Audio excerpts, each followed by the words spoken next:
प्रभुदत्त ब्रह्मचारी जी की वाणी में पढ़ा था।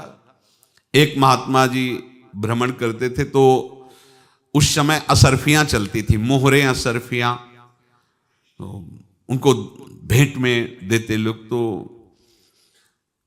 या तो ठाकुर सेवा में लगे तत्काल या संत सेवा में तत्काल लगे, उसका संग्रह करके डोलना ये ठीक नहीं है। बैरागी के लिए सिद्धांत में ये ठीक नहीं है। तो जब 2, 4, 6, 8 ऐसे मोहरे हुई तो उन्होंने विचार किया कि और भ्रमण करके जब काफी मोहरे हो जाएंगी तो प्रयागराज में जब कुंभ पड़ता है, एक बार पूरे सब अखाड़े के संतों को, अलग अलग संप्रदाय सब संतों को बुलाएंगे और सबको पुआएंगे। अब साधु है तो यही विचार करेगा और क्या विचार करेगा। तो उन्होंने ऐसे डंडा बनवाया, बेंत, जो ऊपर से चूड़ीदार और भीतर पोला, और मोहरे उसमें डालते गए।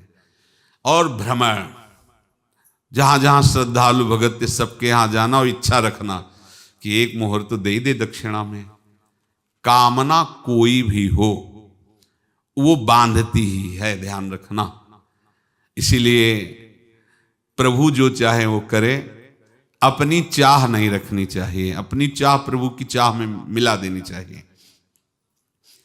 धीरे धीरे वो छड़ी भर गई। भ्रमण करने वाले महात्मा चूड़ी लगाई, इंतजार करते रहे। जब प्रयाग का कुंभ पड़ा तो चले। तो रास्ते में एक गांव में पूछा जाता है, जैसे कहीं रुको कि कोई श्रद्धालु ऐसा है जो संत सेवी है। तो कुछ लोगों ने बताया, हाँ एक परिवार है बहुत संत सेवी है और आपको मिलाते हैं उनसे।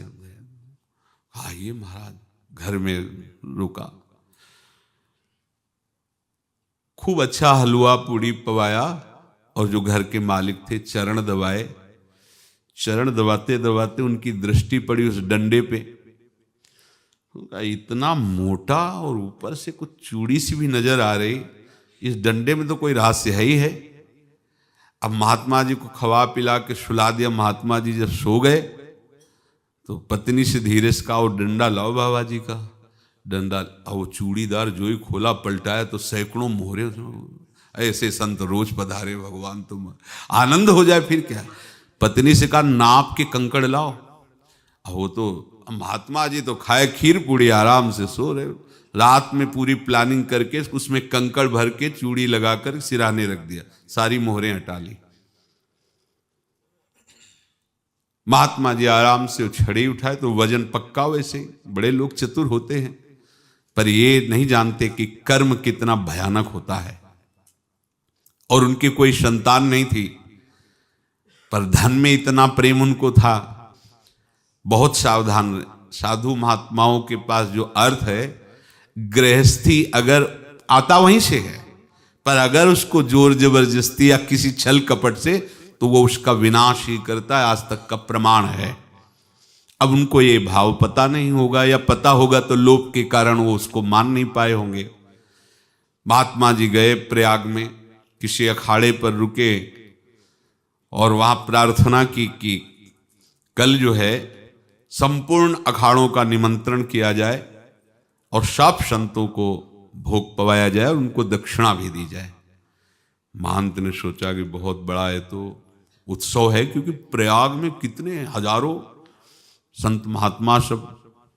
तो उनका महाराज बोरों इसमें चीनी और टीनों घी लगेगा, सब व्यवस्था। बोले आप मंगाइए, एक एक हिसाब हम करेंगे, हमारे पास सब व्यवस्था है। बोले कुछ तो पहले दे दो, इकट्ठे देंगे हम। उनको था कि अगर हम छड़ी खोला और 2-4 मोहरे दी, किसी को पता लग गया तो गड़बड़ हो सकती। बोले हम भंडारे के समय आखिरी में सब कुछ आपको दे देंगे। ठीक है। वो अपने पास से पैसे लगाकर खूब जितना सामग्री सब लाए, लाखों की, और सब संतों को निमंत्रण कर दिया। संत जन निमंत्रित हो गए, भंडारा बन रहा है। तब वहां के महंत है और उनका देखो भंडारा भी बन रहा है, संतों को निमंत्रण। अब आप अर्थ की व्यवस्था कीजिए, क्योंकि इतनी बड़ी हमारी सामर्थ्य नहीं थी जितना हमने किसी तरह हमने व्यवस्था की। अब मुझे अर्थ चाहिए, तभी आगे की व्यवस्था बढ़ेगी। संतों को दक्षिणा देंगे और जिनसे अर्थ लिया उनको दे। देखो रसोई बन गई सब, उनका छत में विश्वास नहीं तो ये अभी चूड़ी खोली। उनको तो था ना कि मोहरे हैं कंकड़। तो अब जैसे कितना उनको सदमा लगा होगा, हजारों संतों का निमंत्रण, रसोई बन, मतलब संत हो के छल कपट। तो उनका महाराज आपने तो हमारा नाश कर दिया, जो महंत थे। अब बताओ रसोई बन गई, संत निमंत्रित हो गए और आप ये कंकड़ दिखा रहे हैं हमको। आपने तो हमें बर्बाद कर दिया, हमारी इतनी सामर्थ्य नहीं थी, आप पहले बता देते। संत होकर ऐसा छल कपट।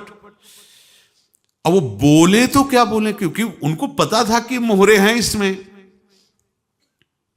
अंदर से उनका चिंतन गया उसी सेठ के पास, अच्छा ऐसा धोखा हमारे साथ किया, भोगोगे तुम। ये जो निकलता है ना भोगोगे, ये अकाट्य होता है। क्योंकि किसी का भी हृदय, मान लो किसी भी जीव जंतु को आप कष्ट दें और उसका हृदय आह भर जाए, तो वो आह वज्र की लेख है, तुम्हें भोगना पड़ेगा। वो देखो भीष्म जी को भोगना पड़ रहा है ना। सांप को ऐसे धनुष की नोक से उठाया और बंबूल के कांटों के ऊपर फेंक दिया, कई दिन तक शेदा हुआ, वो आह भर करके मरा। तो आपको 6 महीने बाणों की सैया पर आह किसी की ना लेना जिंदगी में। कोई ऐसा कोई आह भर करके कह दिया तुम समर्थ हो, हम तो कुछ कर नहीं सकते, और अंदर से दुखी, फिर तुम्हारी सामर्थ्य काम नहीं करेगी, मिट्टी में मिला देगी। फिर ये तो संत थे और भगवत आराधना के लिए, संत आराधना के लिए ही ऐसा किए हुए थे। अब इनका कैसे मुंह दिखाएं, अब क्या करें।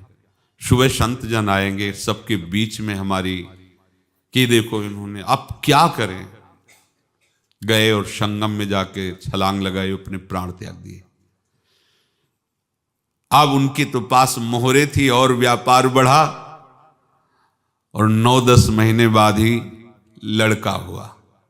अब तो उनको कि संत फलीभूत हो गया। देखो व्यापार चल रहा, लड़का नहीं होता था, लड़का भी हो गया, बड़ा आनंद छा रहा है। जब से वो प्रकट हुए और धन की वृद्धि शुरू हो गई, पढ़ाई लिखाई में उनके खर्चा हुआ सब, बस बीमारी शुरू हो गई उनके शरीर में। अब उसमें पैसा जाना शुरू हुआ, इतने आसक्त तो वो दोनों हो गए कि कुछ भी हो, व्यापार ठप, संपत्ति बेचना शुरू। तो उन्होंने कहा कि बेटा मैं क्या कर सकता हूं तुम्हारे लिए। बोले हमारी अंतिम इच्छा है प्रयाग चलो, और जितने प्रयाग में संत महात्मा सबको एक बार भंडारा करवाओ, हमारी इच्छा अंतिम है। क्योंकि अंतिम यही इच्छा थी। तो बोले अब ज्यादा संपत्ति तो नहीं रह गई, तो बोले घर बेच दो, मेरे लिए ही तो है, बेच दो। मुझे लगता मैं बचूंगा नहीं, पर मेरी अंतिम इच्छा पूर्ण कर दो। घर बेच दिया, जेवर बेच दी। वहां गए, जब संत सेवा की तो बोले मुझे संगम तक ले चलो। संगम तक ले गए और बोले समझे तुम चुराए थे और हमने उसको छीना है, कुछ नहीं रह गया तेरे पास कुछ, अब केवल ममता और आसक्ति में जलकर मर और नरक प्राप्त कर। मैं वही महात्मा हूं जिसकी तूने मोहरे ली थी, शरीर छोड़ दिया। महात्मा को जन्म लेना पड़ा और इनको दुर्गति भोगनी पड़ी। ऋणानुबंध होश में, ऐसा नहीं कि आप जो कर रहे हैं कोई देख नहीं रहा, कोई हिसाब किताब नहीं, जो कर रहे हैं अवश्य में भोक्तव्यम, बहुत सावधान। अनेक जन्मों में अनेक लोगों से जो कुछ लिया दिया है, इस लेने देने को मिटा देने के बाद ही तुम मुक्त हो गए। इसीलिए एक उपाय है, लेना न देना मगन रहना। क्या? मालिक को समर्पित हो जाओ, मालिक को अपना माना हुआ समर्पित कर दो, खत्म। अहम त्वाम स्वरूपापेभ्यो मोक्षयिष्यामि, सब खत्म। आगे पीछे लेना देना सब खत्म। एकादश स्कंद में भगवान श्री कृष्णचंद्र जी ने कहा, जो मेरे चरणों का आश्रय लेकर भक्त मेरा भक्ति करता है, उसके पितृ ऋण, मातृ ऋण, देव ऋण, ऋषि ऋण, सब ऋणों से मैं मुक्त कर देता हूं। बस यही एक उपाय है जो इसके बंद करने का उपाय। भक्तों के लिए है वो यही है, भगवान की शरण में होकर अपना माना हुआ पूरा भगवान के अर्पित कर दो। अर्पित करने का तात्पर्य उसमें अहम हटा दो। तो दियम वस्तु गोविंदम तुभ्यमेव समर्पये। जिनसे तुमने सेवा करवाई है उनकी सेवा करनी पड़ेगी, जिनसे तुमने जो कुछ लिया है उनको देना पड़ेगा। ये लेने देने का व्यापार जब तक समाप्त नहीं होगा तब तक तुम्हारा जन्म मरण चलता रहेगा।